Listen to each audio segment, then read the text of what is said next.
Hello. Bali, may didiscuss lang po ako na sample template for the sales and inventory. So, isang category lang po siya which is yung product. So, sa stock names, meron tayong product. Nakalis yung mga products po natin dito. And then, sa column B, yung mga sales price naman natin.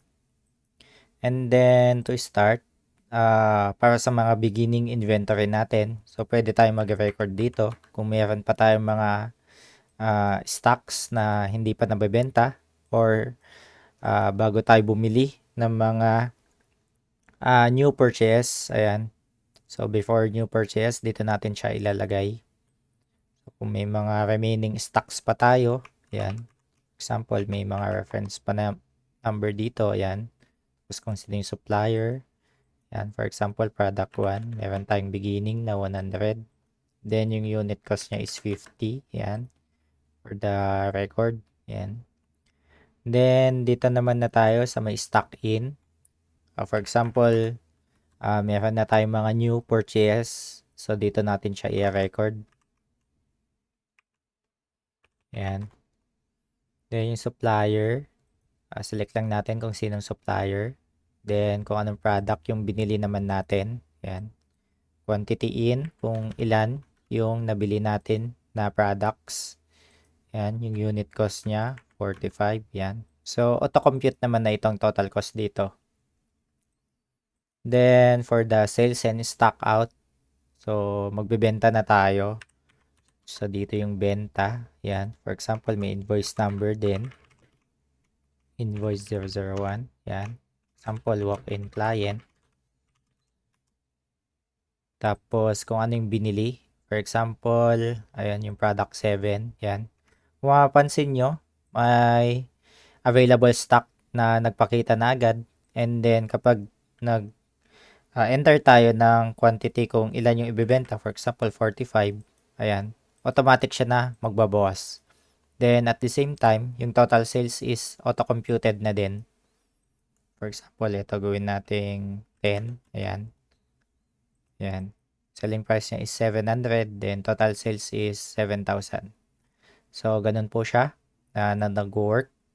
And then, for the inventory balances, so kung mapapansin nyo, meron pa tayong stock na 100 pieces sa product 1. And then, for the product 7, ayan, kung mapansin nyo, for the product 7, meron tayong nabili na 500. Then, may nabenta tayong 10. So, remaining quantity na mga products natin. So, for the product 1 is 100. And for the product 7 is 490. So, this is as of January 20, 2026. So, updated po ito. As of today is January 20, 2026. So, yun. Balik ulit tayo dito sa may stock in. For example, yung Feb 1, yan. Bumili naman tayo ng another stocks naman. Yan, supplier B. Then, select lang natin kung ano yung stock yung binili natin. Example, may 200 stocks with 40. Yan. May 8,000 na total cost of the product 5. Then, for the sales, yan. For example, 226. Bumili na tayo or nagbenta ulit tayo sa walk-in client. Ayan. Then, ito, product 6. Kung mapansin nyo, wala tayong stock ng product 6. Yan. Yan. So, ito, product 5. Yung stock natin is galing dito sa may stock in. Ayan, product 5.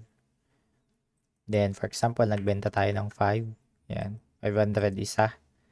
So, total niya is 2,500. Then, at the same time, updated yung available stock natin. Yan. Every time na mag-change tayo ng quantity na ibibenta.